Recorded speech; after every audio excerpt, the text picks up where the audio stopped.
Good evening. Fantastic. Thank you very much. Okay, so when you're in Goa, you need to have a little bit of juice, and I'm extremely happy and glad to be here with you all, ladies and gentlemen, this evening to be part of this very special, the Aegis Graham Bell Awards that are right here hosted in Goa, and I'm very thankful for being a part of the celebrations, ladies and gentlemen. And as excitement grows, I met a few of, I think, our guests who were here. And like in Goa, you know, whenever you meet someone, you greet someone in Konkani, that's the language that's spoken here in Goa. We say, when we meet or when we even part, we say Deo Boreng Korung, which means, God bless you. Any Goans in the house? Fantastic. So I'm sure they will surely know about that. And earlier I met a few of our guests here, and from Unifor, Samit and Navas. Where are you, gentlemen? Fantastic. You'll want to come a little in front. Can I have you say Deo Bareng Koru? Only the Goans are saying that. Samit and Navas, come on. You got to say Deo Bareng Koru. Okay, fantastic. Yeah. And do we have Mr. VP Chandan here? Is he here? Not yet? All right. Do we have Neeraj Dhawan? No, not yet. All right. Anyways, I'm sure they'll probably troop in slowly. And like in Goa, we have many of our guests who will be joining us as well, ladies and gentlemen. But for one time, let's all of us who are here, we're going to say Deo Boreng Koru as I count down from 3 to 1. So, ladies and gentlemen, let me hear you say 3, 2, and 1. Fantastic. All right, you're getting into the act, ladies and gentlemen. Now, as you know, for those of you who have been part of the Aegis Graham Bell Awards year after year, this is the 9th edition, and we always have a theme that we have. And this year's theme, the Leaders Roundtable theme for the discussion, will be India at the Power of Innovation. Now, we have leaders from academia, government, large company, and startup tonight, and they shall be sharing their experiences with all of us who are gathered here, and the perspective at the Leaders Roundtable. So let me take this opportunity, ladies and gentlemen, to kindly welcome our leaders. First, let me take this opportunity to welcome Dr. Abhijit Gangopadhyay, our founding Dean of IIM Indore, the Dean of the Aegis School of Data Science, Cybersecurity and Technology, Telecom. Can I have you here on the dais, please? Thank you very much, ladies and gentlemen.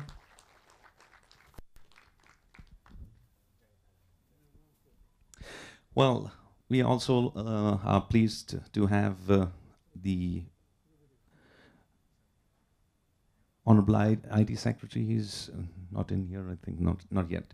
All right, ladies and gentlemen, next I'd like to kindly welcome Dr. Geeta Manjunathan, the co-founder and CEO of Niramay Health Analytics. Ma'am, can I have you on the dais? Thank you very much. And I'd like to kindly call upon Vittal Devrajan, the Senior Vice President, Marketing and Strategy, Engineering and R&D Services, HCL Technologies. Sirs, can I have you on the dais? And to moderate this discussion, ladies and gentlemen, on India at the Power of Innovation, I have my very dear friend Vivek Menezes, who will be taking charge of the panel discussion.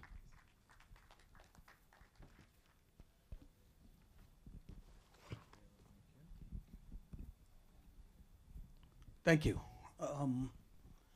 Congratulations on this event, and thanks for that introduction. I thought we have a very distinguished panel with different kinds of experience, and I'm sure you'd all like to hear about what they have to say from their own kind of careers in this field. But I thought it might be nice for all of us to start with a kind of reality check.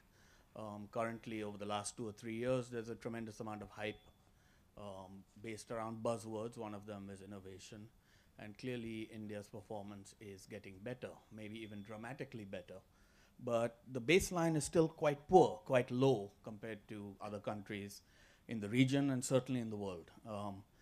So I thought what I might like to do is ask a question to each one of our panelists first, a different question to each one of them. And then based on that, we can proceed with our conversation. And at quite an early stage, if there are questions in the audience, say after the first 10 or 15 minutes, maybe we can start taking them. So I thought I'd start with Dr. Gangopadhyay. So according to Information Technology and Innovation Foundation, which is a leading global foundation, which ranks countries' impact on global innovation. In their survey of 56 countries, India, along with Indonesia and Argentina, rank last. The 56 countries comprise roughly 90% of the global economy. And based on 27 factors or policies that contribute to and detract from innovation, India ranked last. And the main reason was poor performance in developing human capital. Many of the recent surveys, such as Pratham survey on education, also says that largely, while more people are in school, we are raising generations of functionally illiterate individuals who cannot really compete in the global economy. So I wanted to ask you, this microphone, should I put it aside? I don't mind speaking loudly, and maybe we can. But I have a problem. Okay. So my question, sir, is that can a country like India with over a billion population and the world's second largest population actually, but only 17 of the world's top 800 universities, can such a country actually ever stand a chance in the innovation sweepstakes? I think the question is very historical. Actually, I don't know. For getting any leadership position, my professors about 40 years back, for 4 decades back, a legendary professor who set up in the Institute of Management in Ahmedabad used to tell us, leader is to tell something which people would not like to listen. And that's the definition of leader. Simple leader, as a student we have internalized. If that be so, I think it is very unassuming for a country to blame itself. If there is a thesis, there is an antithesis, and synthesis should come. To have a tolerance for antithesis is what prompts innovation in a country. I don't know. I am not trying to say anything political or apolitical, social or asocial. But the question is that your ability to absorb in a very simple way of antithesis will create innovations. So I can't say that I have all experiences. I can give some experiences which I have, since the moderator has asked a very pertinent questions. Why we are last? Actually, whenever we are not last, there are countries behind us also, and that is the great satisfaction. Being a very populous country like India, I have been always, it's my obsession to see who is behind me. You see, when I stand in queue, and if somebody is in queue, and I get restless when I don't find anyone. that can't be a solace. Now the question is that is it the people of India is not innovative? I think I have hardly any assumptions or conjectures which I can make it. But our ecosystems is not permitting. And now to whom to blame for these ecosystems? I have my colleagues, those who are here. I think I know how wonderfully they have innovated. Now the question is, innovation comes at a cost. As a nation, if we are capable of paying for that cost. So for example, I at some point of time say I was very jealous in terms of proposing new thoughts. After I became, though earlier terms, the quote and unquote UGC professors. There are multiple professorial level in universities. So UGC professors mean, and now think that concept is now not there. Then I started thinking why I should take risk. Because if I propose something, I may be fixed.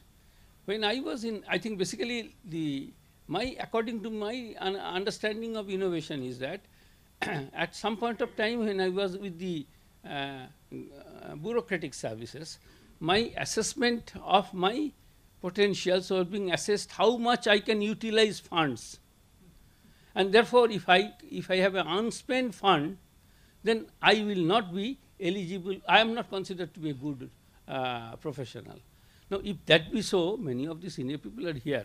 So you must be understanding what I am trying to aim at. Innovation needs a mindset. It needs a clarity. Actually, when I started attending a course of innovation in my institute at 40 years back, actually we used to think, can it be called a course? Because our definition of course was very, very programmed, structured and programmed. And therefore, innovation obviously is a mindset. We have to train people. And when I get depressed. Actually, I am now avoiding that country, which is considered to be #1 in terms of innovation, called a simple island, much smaller than Goa, called Singapore. But the way they be at the cost of innovation, it's anybody's guess. And therefore, innovation is essentially it affects multiple factions.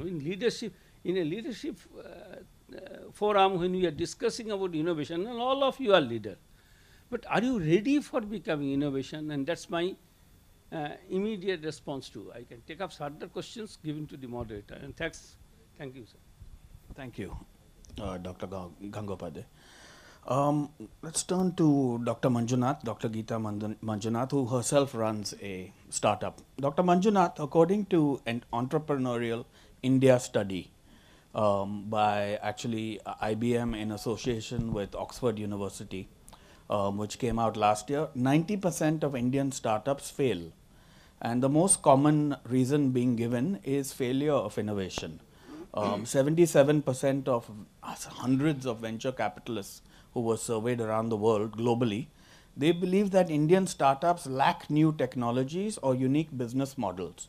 The ones who have tended to be successful have generally copied a project that has emerged in the US or the UK or some other country, and have kind of adapted it due to increased access to political approvals. They have adapted those to Indian circumstances, and those are the ones who become successful. You have been in this field for a very long time. What is your view? Is the situation improving in this area? We know startups, some of them are geared to fail, but why does a great majority of global venture capitalists, why does that great majority believe that India is sorely lacking in new technologies or unique business models? So maybe what I'll do is take a little bit optimistic viewpoint, and I'm honored to be next to Professor Gangopade, whom I respect a lot. So the optimistic viewpoint, I'll start with what Sir said, right?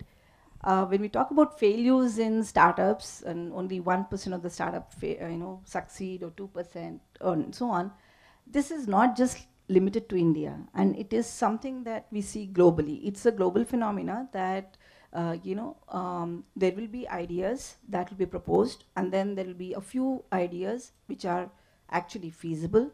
Then there will be a few of those. It's almost like a filter, coming down, which really have and can be seen providing value on the ground. Then a few more of them only, which can actually have a business impact, that is, can make money, because without making money, you cannot sustain it. Then there's a few more which are scalable, so that you can actually sustain for a long more time.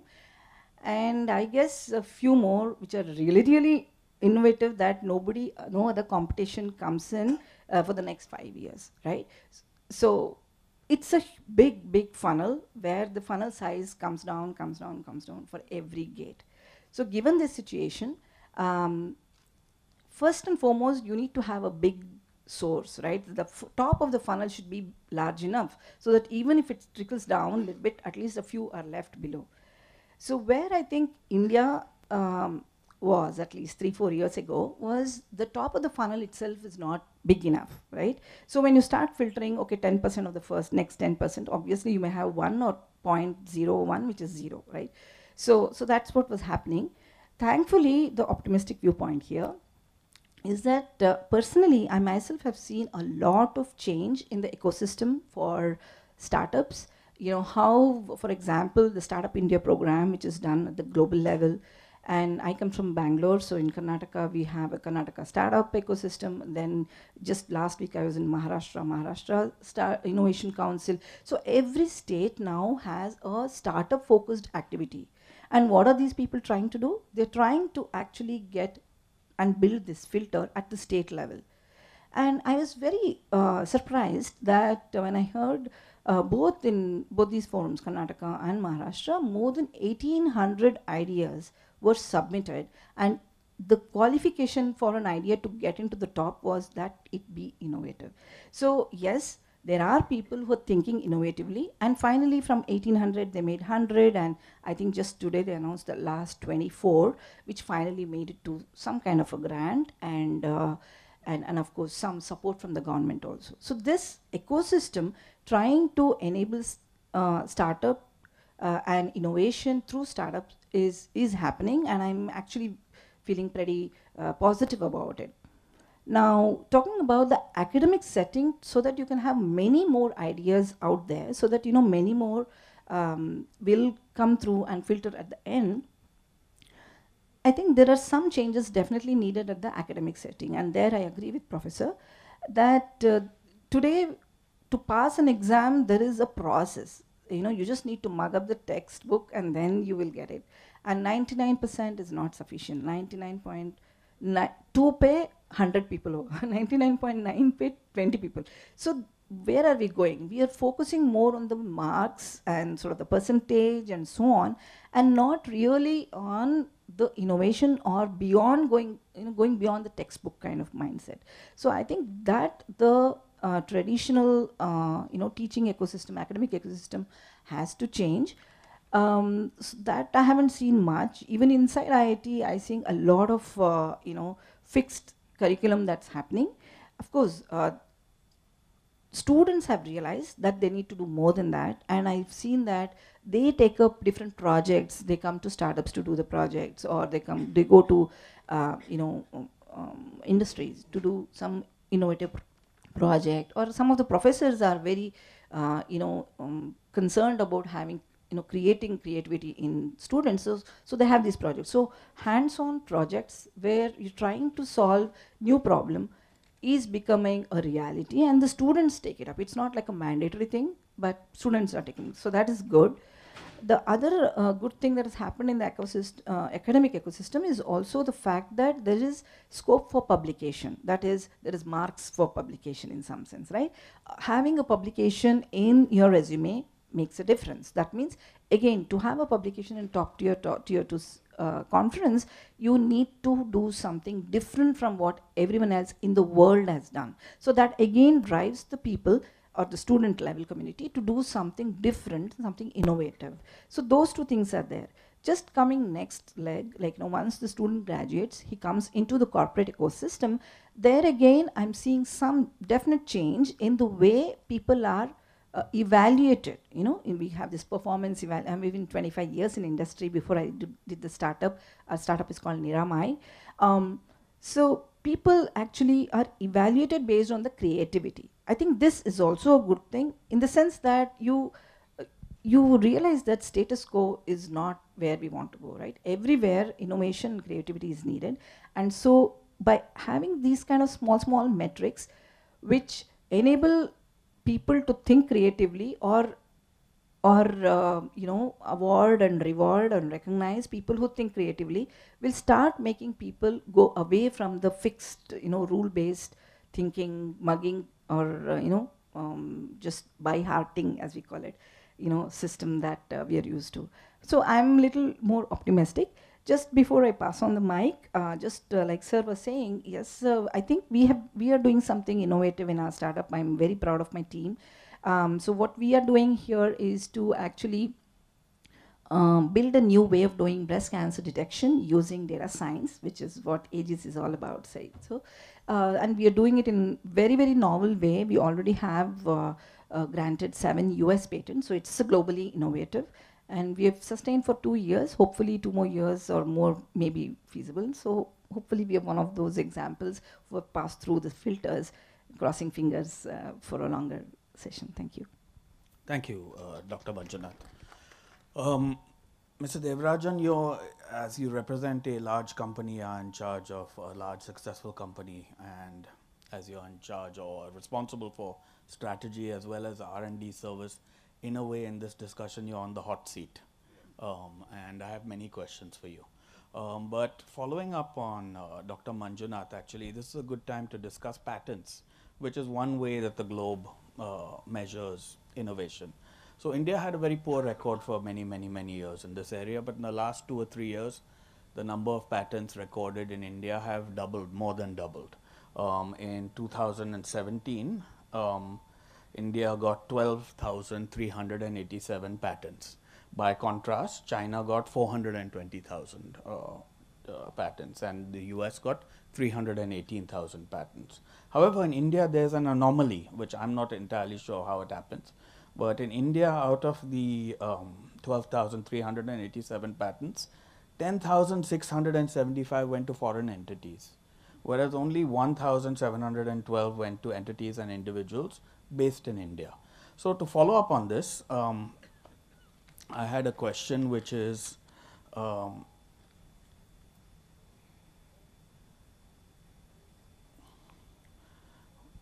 sorry, one second, which has to do with patents. Yes. I think the part of this might be due to intellectual property laws.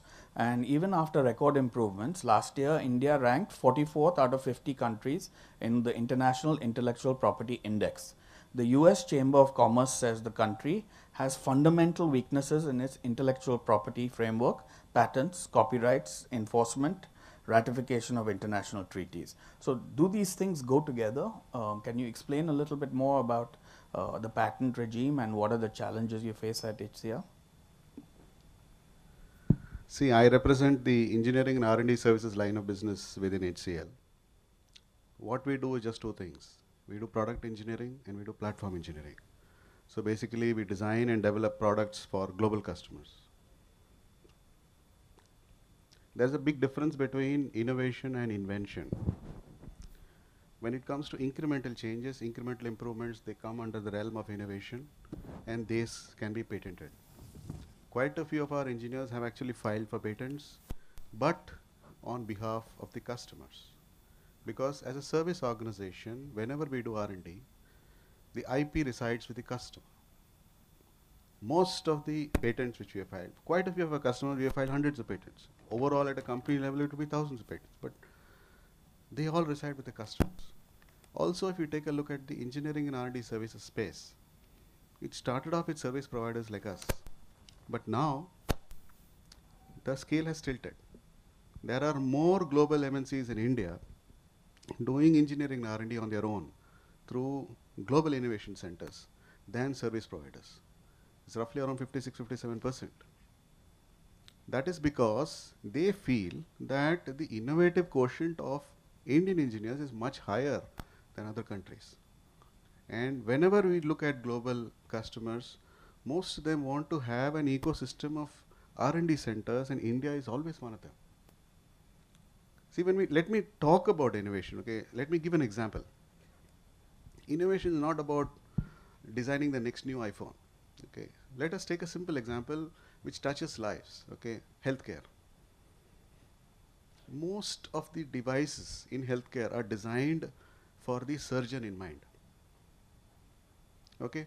And it is a human tendency to try to take a look at the top 10% of complexity and try to solve that, because that is when he feels that he has achieved something or she has achieved something. Sometimes solutions have to be simple. So let's take a simple situation like a peritoneal dialysis equipment. It's designed for the surgeon. It's not designed for the specialist nurse. It's not even designed for the person who actually does it. Because the patient has to do it at least twice a day. The patient is invariably a senior citizen, and the person who actually performs the peritoneal dialysis is the spouse of the patient. So how do you simplify the equipment to make it an equipment which is easily usable by a senior citizen, a spouse of the patient, to do that twice a day? That is innovation. See, nowadays there are so many technologies available. You have voice assistants, Google Assistant is there, Alexa is there, and it is so simple to take such complex technologies and integrate it with your product. What if your equipment were to talk to your spouse and say, don't worry, relax, pray for 30 seconds. Now, let's connect the tube. Let's drain the fluid. You're already there. You've done 80% of the steps. Only 2 more steps to go. That's it. That is innovation. Similarly, let's take a multifunctional printer. It's been designed in a country where space is not a problem. You go to Kinko's in the US to take a photocopy, it'll be as big as this auditorium. But if you want to take a photocopy at Student Xerox in India, it'll be in that corner there. So why do you need equipment which take up so much of real estate? Also, when you look at multifunctional printers, the primary parameter is number of pages per second. But the speed does not depend only upon the printing head. In terms of number of pages, it can increase the throughput. You can also increase the throughput by looking at the paper path movement in the printer. Only scanning has to be horizontal. Printing can be vertical. But if you take a look at the interiors of a multifunctional printer, the papers are there in multiple sockets, and from there it comes out, it rolls, scans, prints, sorts, staples, and then comes out. And if you take a look at the overall paper path movement before the whole document is printed, sorted, and stapled, it is a few tens of meters. If you cut down that paper path movement, suddenly what happens? Number of pages printed per minute increases. These are all simple things. And you can cut down the number of rollers, you can increase space. And when we say color printing, okay, the most voluminous amount of printing is statements, your bank statements, insurance statements, bills. And everywhere, you don't need CMYK, you don't need all the colors. You need black and white and one color for the logo. If it's HCL, it's blue. Right? If it's Aegis, it's red. That's it. So you have one toner which is black, one toner which is whichever is the brand of the company, and with two toners, you can do color printing at scale. These are all different ideas and innovations which have been done by engineers in India. And while the patent thing has to do more with the regulatory environment, people are very innovative because Indian diaspora outside are also the most innovative people. And most global enterprises recognize that, which is why they are setting up shops in India. So we have to recognize the fact that if we have a better regime in terms of policy, fine, there might be more patents given to Indians. But fact of the matter is, there is still quite a lot of innovation happening. Thank you. That's very positive. Now we can move to the positive part of the evening after taking a reality check. There's no doubt all the data as well as all the anecdotal evidence we have is that India is surging in recent years in this particular area. I liked Dr. Gangopadhyay's poetic phrase about the spirit of innovation, right? And perhaps we'll go to Dr. Manjunath back on this because you've been in this field for a very long time. You mentioned some of the drawbacks we have due to the system of education. That's at one level, and then of course we talked about the Pratham report, which talks about fundamental kind of skewing of educational priorities. Besides education, what are the other factors that come into play? For instance, you come from Bangalore, which has a tremendous startup infrastructure, which was created largely by itself, and then the government caught on. Yeah. So Goa is a state which is now has a burgeoning startup scene, and I write about them a lot. There's some wonderful companies, and the government itself wants to intervene in this space. Could you talk about how policies, direct policies, could help nurture what Dr. Gangopadhyay called the spirit of innovation? Sure. Let me try and give some ideas for the government, which is a big, hard task. Yeah, so first and foremost, I think at the academic level, we talked about it. I think examinations should be sort of loosened up, right? So I guess government also has a small play there, because in terms of, like, say, CBSE, ICSE rules, and what are considered as passing or distinction, whatever, right? So right now, grade system helps and so on. So that's sort of trying to do there in the grade system and examination system, maybe some kind of creative element being, forced as a curriculum activity, right? That is from the academic perspective. But let's come to the startup ecosystem and how government can help and regulatory thing. one of the big driving factors for innovation in startups today is availability of data and analysis of data, and data science and analysis, analytics, computer vision, NLP, and general machine learning, artificial intelligence based algorithms, which are getting into different fields, different domains. And in India, we are already seeing, in fact, I heard a statistics that the top 3 countries utilizing AI for real life happens to be US, India, and China.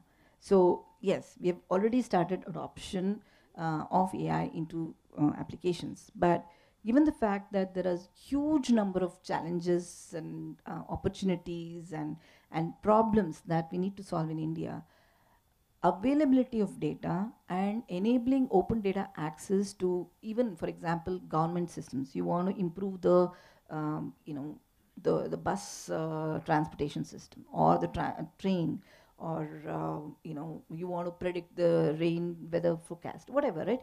uh, Enabling access to data to innovators, right, by having open data policies and so on. Again, government is going there a bit, but maybe making it loose so that it enables an ecosystem of data scientists innovating towards real application. I think that is one big thing that the government can do. And if they can do it across states, not just limited to individual states and so on, in a way that an innovation made for one state can actually be transferred. We talk about transfer learning and so on in analytics. So transferred to another state, so that we don't reinvent things in pockets, right? So just enabling this cross pollination, enabling this innovation to sort of build upon rather than repeat again and again just because it's not solved here. I think that is also a big thing. So essentially, access to data, enabling creative ecosystem around it. And I don't know whether it can be done at the government level. Again, some of the startup India programs are trying to do is to kind of have some kind of a reward mechanism for ideation, right? So maybe there can be a box, or like a virtual box, where people can drop ideas into it, right? And the best idea gets the support to actually get it implemented. So having this kind of support to uh, nurture the idea through mentor ecosystem, for example, and nurture that idea with implementation support with funding, for example, nurture the idea, enabling pilots of these ideas in certain pockets, certain government institutions, or certain villages, for example, right? When we go to rural areas, there's so many things that we need to do yet, right, in terms of healthcare delivery or transportation system, whatever, several opportunities there again. So enabling even innovators to pilot certain things in real life also will nurture the innovation. And finally, enabling them to scale by connecting them to corporates. We talk about social community social responsibilities, CSRs, right? CSR today is like, for a corporate, some percentage of the revenue has to be donated to social entrepreneurs or social cause in general. So maybe some part of the CSR is also towards helping the smaller players, like new entrepreneurs, to become enable them to actually scale, right? In terms of expert mentorship and so on and so forth. So there are several things one can enable, but I'm just sort of stating some things which are right top of my head. Yeah.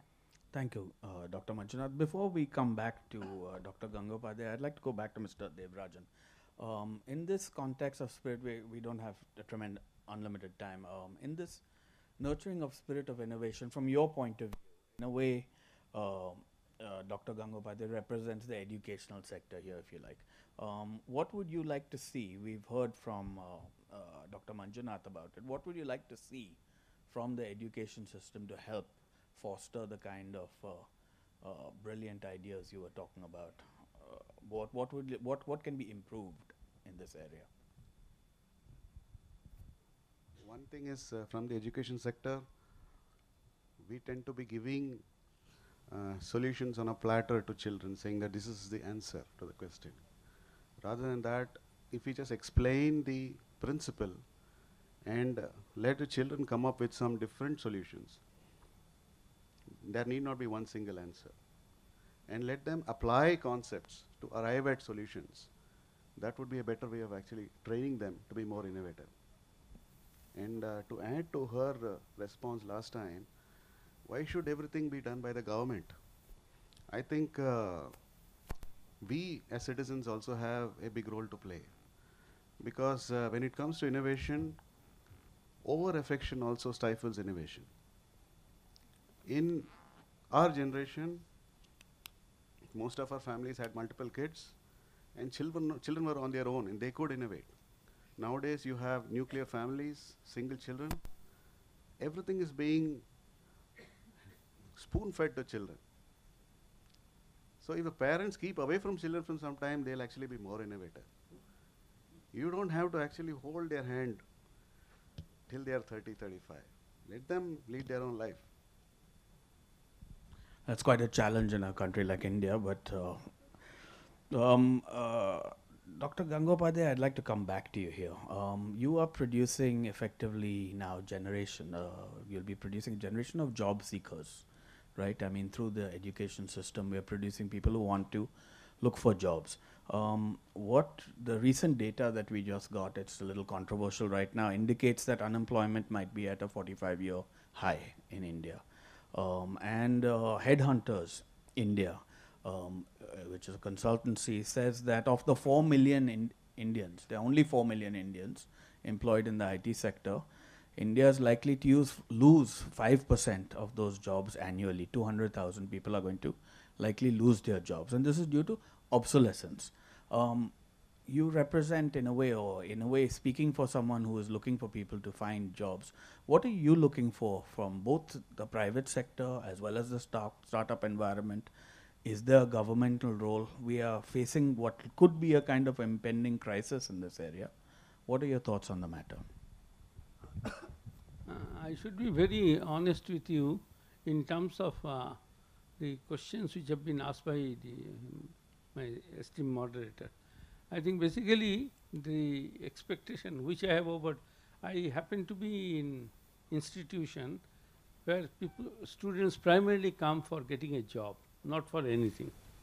And I think the other things are secondary for them. This is my way of looking at things. I don't know. I may be wrong also, but there are 5% students, those who come for knowledge also. But the question is that what prompts them to have that mindset is essentially the society's expectation. See, for example, as a last 5 decades experience only tells me how pensive one can be when everybody is thinking for a job. And I think nobody is thinking for any alternative employment, although government is now trying their best in terms of creating startups, entrepreneurs. But in your mindset, it is not there. There is a lot of social stigma which is attached if you don't get a job. So many of my outstanding students, first they get a job, then come to me. I was a placement coordinator of many of the institutes. They come to me and say, sir, I am refusing. I don't want to take up this job. I will be going in a different way. And the name of the organization where he got a job, it's a $1 billion job. So it's an job which is of foreign countries, have a lot of social connotation. I said that what is the business you have? He said the same business which my employer is doing in India, I want to do it globally. And I am refusing them. Believe me, this is what is the significant departure. Actually, when I talk about innovation or creativity or anything, essentially you have to think of a creative destructions. So many of us, at least my generation, were accused of not able to destroy anything which I have created. Say, for example, and that has actually created a bottleneck for us. I can't even remodeling my small flat which I live in Bombay, because for me it is associated with so many memories. Okay. Now, unless I destroy, how I can innovate? This is a major concern. So if I think always in the same format, I think I will not be able to do that. Secondly, whatever may be the expectations, I tell you, one of the best school in Bombay, I think, or Mumbai, I'm sorry, in Mumbai, I think essentially a teacher worked out a sum. in a physics question in a different way. The teacher point blank said that this is not correct. Now, again, when it was referred to a committee, they say this is the best solution which is possible there. Now, I don't know how much effort is made to make any society innovative. And if you think about any innovative society, this much of freedom is given. I was for some time was in Beijing, teaching in Beijing University. I am telling you, every time we are encouraged to think differently by the students, and that is what the Chinese are doing. You see, and as a result, their innovation spirits are different.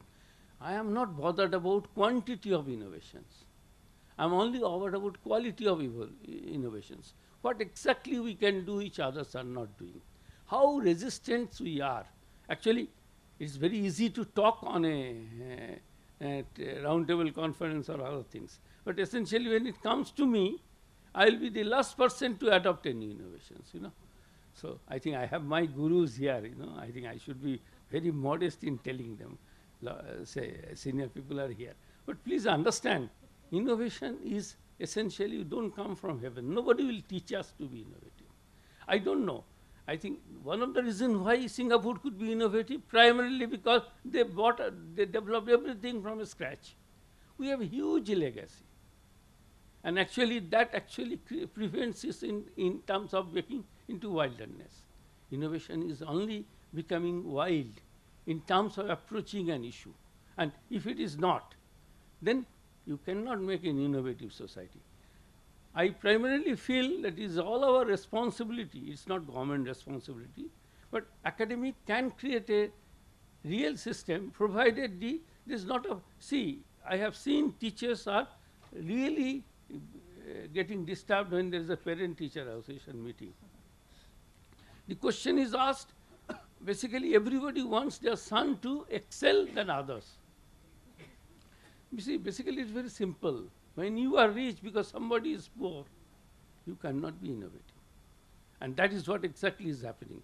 Say, somebody's son is number one, everybody can be number one. And that slot is very restrictive.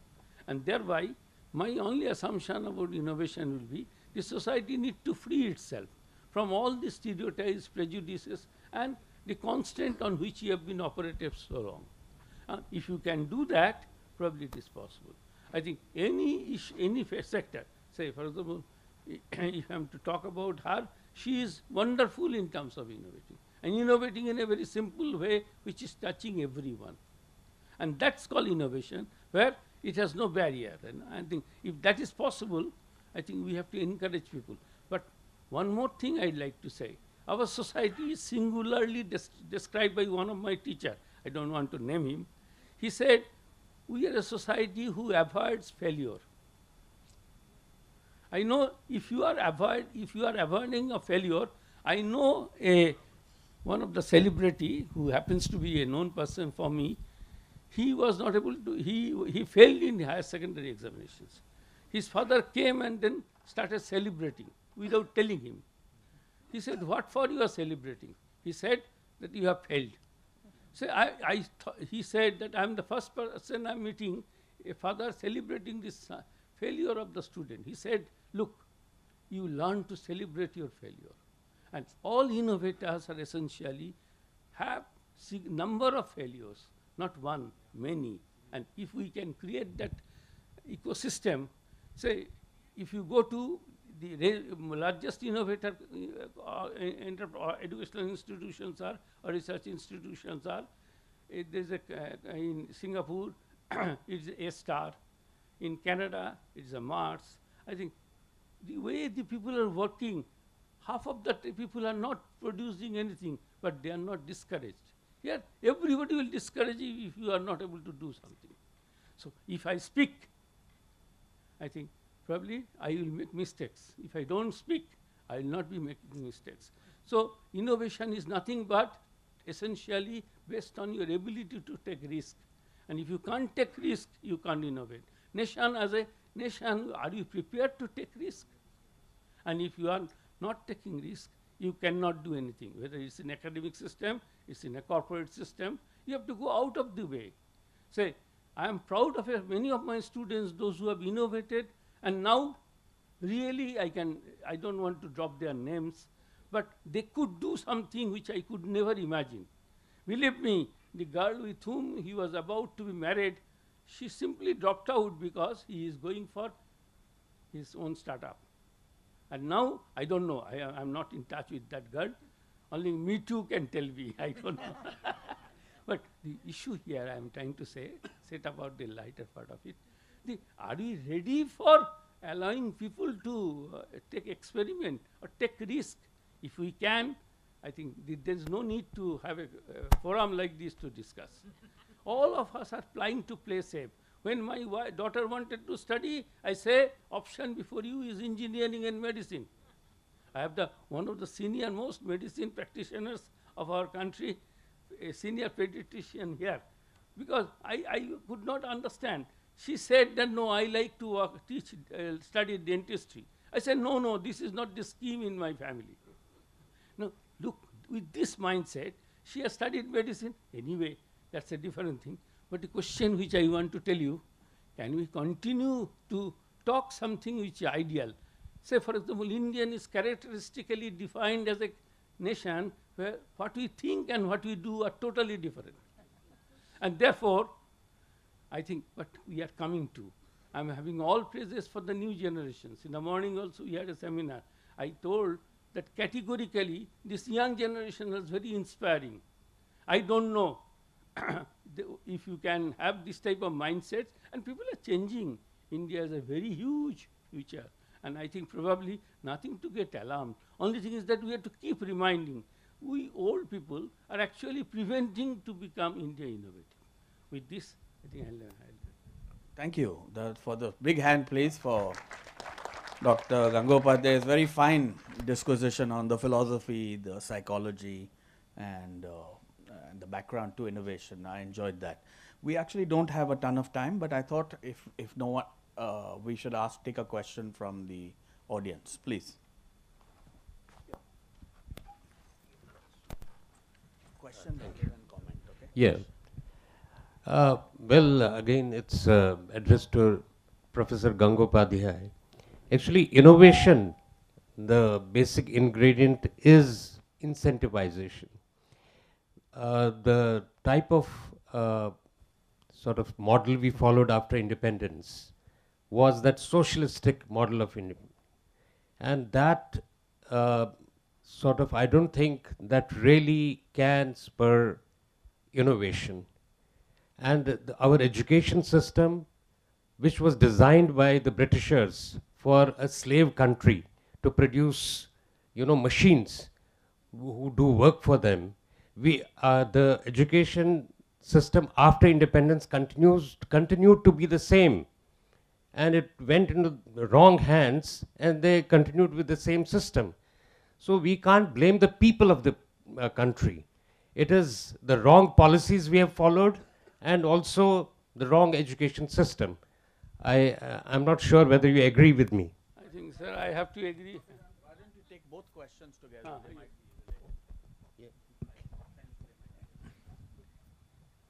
Thank you. Again, maybe my question to Professor Gangopadhyay and from HCL. Do you feel that more interaction between industry and academia, can that help the process of innovation? Simple one. Yeah, sure, one more. This is same related to that. In academic institutes, I feel if you close down the directorate or dean of employment and make dean of innovation, a lot of things can change. It's a very simple answer, yes. Yeah, in terms of innovation, if there are more problems to solve, there will be more solutions. So if there is more interaction between industry and academia, definitely there will be more solutions, more innovativeness, more IPs, and so on. Can I ask a supplementary? What is stopping it?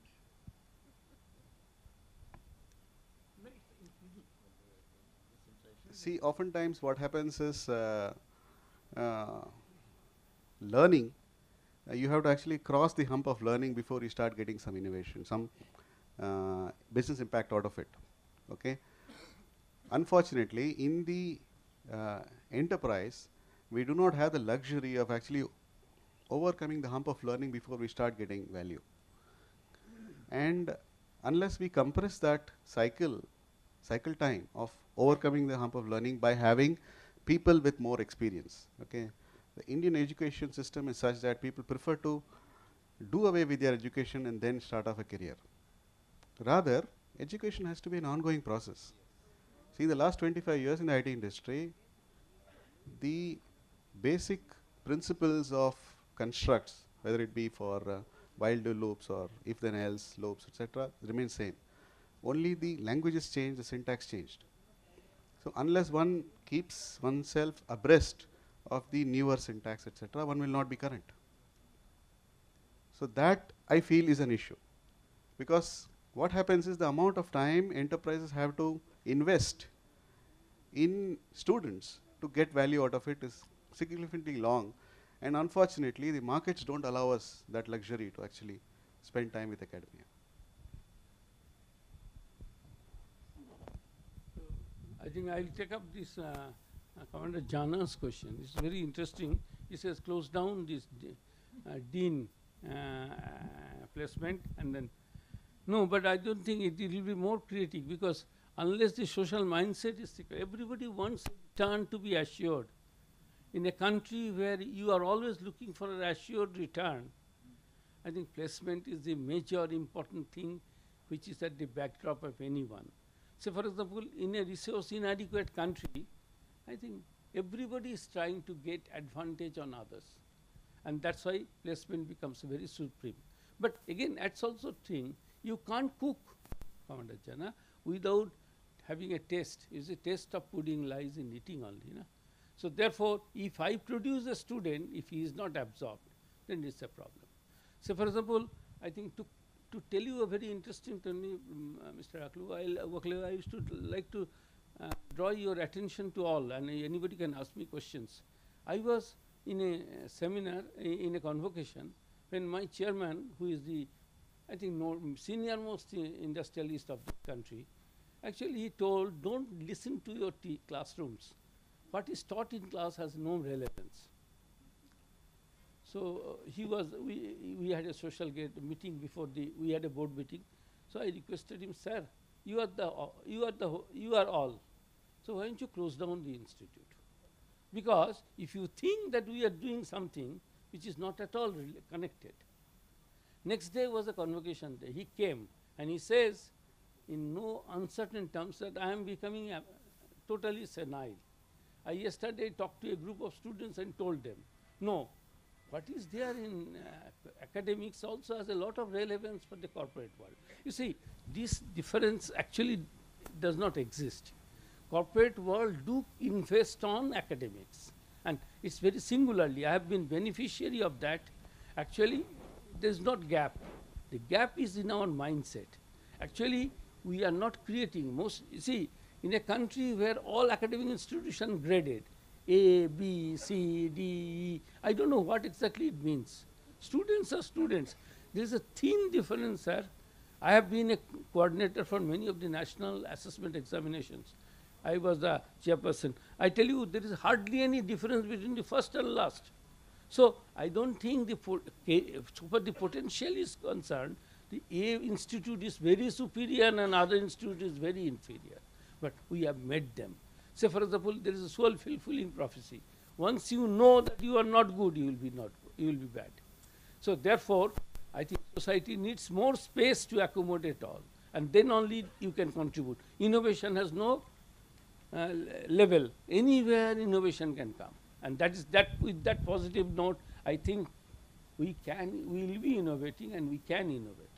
Thank you. Thank you.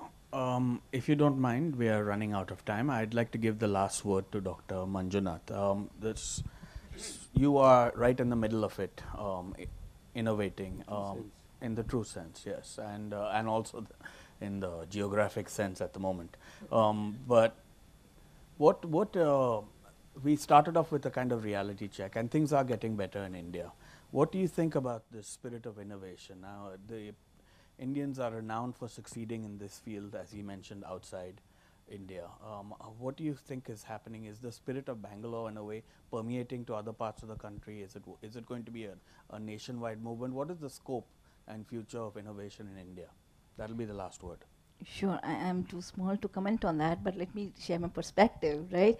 Yeah, so I think, like I mentioned before, there is more and more interest in people doing creative stuff, be it inside academics through internships. And I guess today the industry academia relationship is limited to internships, which is again job oriented. But yeah, but you are making academicians and students coming out of these institutions becoming more innovative. And inside the corporate also, there is more focus on innovation and so on. But I've been in multinational, R&D groups, innovating from India for about 20 years. And one thing that drove me, really was the passion to solve a real creative problem, plus some kind of patriotism, right? Made in India. I want to prove it to the world. I want to prove it to my US colleagues that we can invent in India. I think this focus of let's do it, make in India, or create in India, sort of, let's do it, show to the world that we can also innovate from India. I think that spirit is becoming nurturing and it's growing, and we should just put more fuel and petrol and oil to this, and we request all of us to sort of do this to our children, to our students, and to our neighbors, and so on and so forth. I think that's very, very important, because passion drives creativity, and passion for a cause or passion for representing some bigger entity is what actually takes you much, much longer than a selfish motive of getting a job or something. So I think let's do it for India. Thank you. Thank you, Dr. Manjunath, and a wonderful way, a final exclamation mark on a spirited discussion. A big hand, please, for Vittal Devarajan, Dr. Geeta Manjunath, and Dr. Abhijit Gangopadhyay. Thank you very much. Thanks a lot. You did a good job.